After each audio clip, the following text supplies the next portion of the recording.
good morning, Gasmin Ma'am, Gasmin Sir. Morning. I am Jovel Cornelia, the seventh reporter of the Group 6.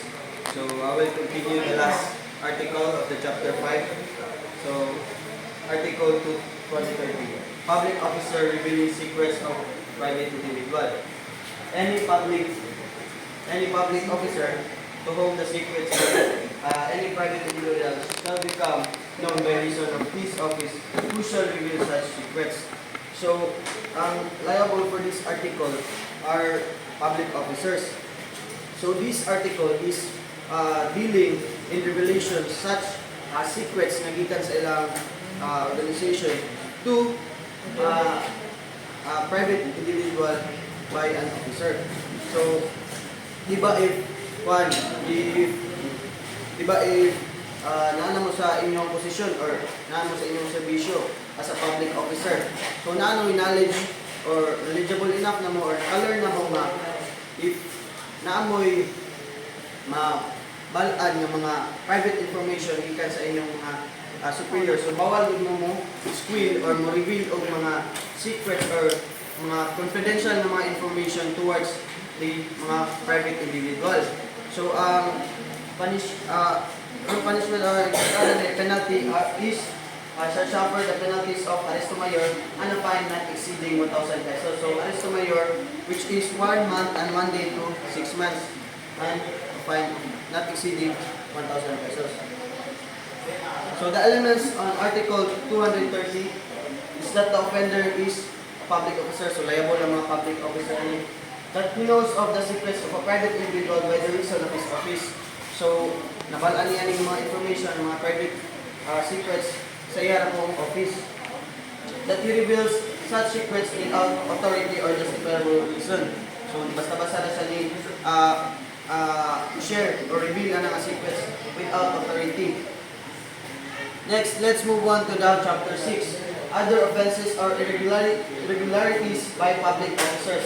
Section 1, disobedience, refusal of assistance, and maltreatment of prisoners.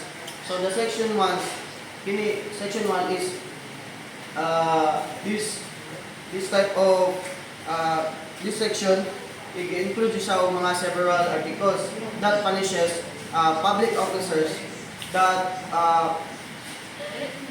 abuses or failure in the performance of their duties. So katong mga public officer na gi-abuse o ang mga sayop nila sa ilang performance as a public officer. The first article in chapter 6 is that Article 231, which is the open disobedience. Any judicial or executive officer who shall openly refuse to execute the judgment, decision or order of any superior authority made within the scope of the jurisdiction of the latter issued with all the legal formalities. So, ang liable for this article, which is the open disobedience, are the judicial and executive officer. So, this article is refer siya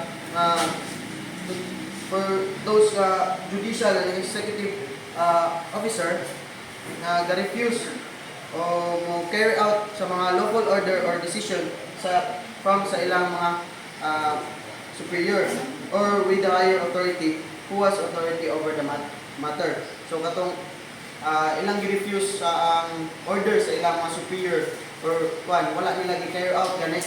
So ano siya? And kana pud ang open disobedience is kinahanglan ang order sa superior is within sa iyarang jurisdiction sa superior.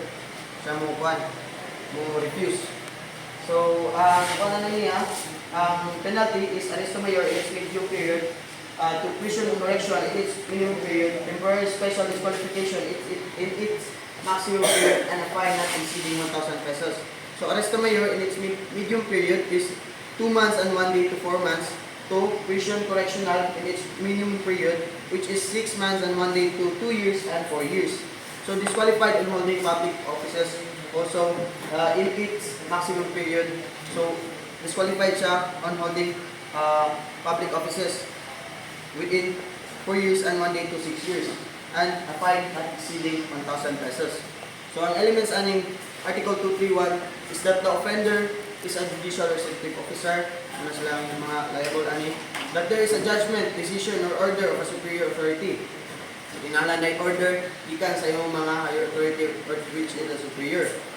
That such judgment, decision, or order was made within the scope of jurisdiction. As I said earlier, na kinahanglan ang kanang order is naroon sa jurisdiction sa imong superior. So, pwede na if wala sa jurisdiction niya. That the offender without any legal justification openly refuses to execute the said judgment, decision, or order which he is duty to bound to obey. So, buto nga, basta-basta ra siya na-refuse, wala niya di-obey ang ihang superior. Next is the Article 232 of the Chapter 6. Disobedience to order of superior officer when said order was suspended by inferior officer. So, any public officer who, having for any reason suspended the execution of the orders of his superiors, shall disobey such superiors after the latter have disapproved the suspension. So, kinimate, for example, superior officers ni issue siya og usa ka order, and then kana is iyang gituko dito sa inferior officer which gisuspend niya ang execution sa order, na coming from the highest authority which is the superior officer. And nayo sa public officer na i-disobey niya ang suspension sa usa ka execution anang order, and without knowing nga kana is gikan na sa inferior officer niya. So ipadayon na Japon siya o execute anang original order gikan sa higher authority niya which is highest authority which is the superior officer. So ang elements ani ang penalty ko dai. So shall suffer penalties, prison, correctional, is minimum and medium periods, and perpetual special disqualification. So prison, correctional is minimum and medium period which is the 6 months and 1 day to 4 years and 2 months. Permanent disqualification from holding public service. So permanently na siya dili pa rin atong kuan nga temporary na to kay naman to specific na one. So kini permanent disqualification ni siya, di na siya ka hold of public offices. Next is the elements of the 232. Article 232. That the offender is a public officer, that an order is issued by his superior for execution. So, kinahanglan ng order i-issue dun sa highest authority which is the superior officer. That he has for any reason suspended the execution for such order, that his superior disapproved the suspension of the execution of the order, and lastly, that the offender disobeys his superior despite the disapproval of the suspension. So, ito gidisobey niya ang pag-suspend, ipadayon nagyapon niya o execute the original order gikan sa highest authority which is the superior officer. So, next one is Article 233 which is the refusal of assistance.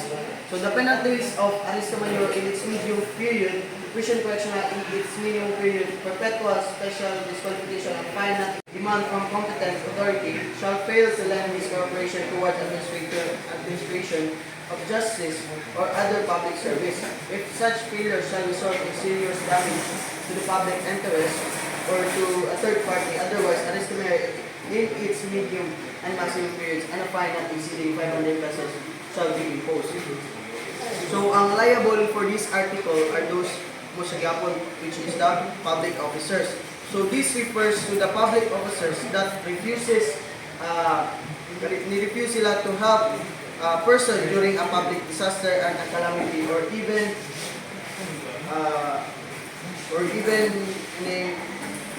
mga to assist sa mga military or mga civil officer when formally requested for a legitimate public service reason. So for example, sa inyong barangay, ay sa barangay tanod or which tinatawag na to o kining village watchman.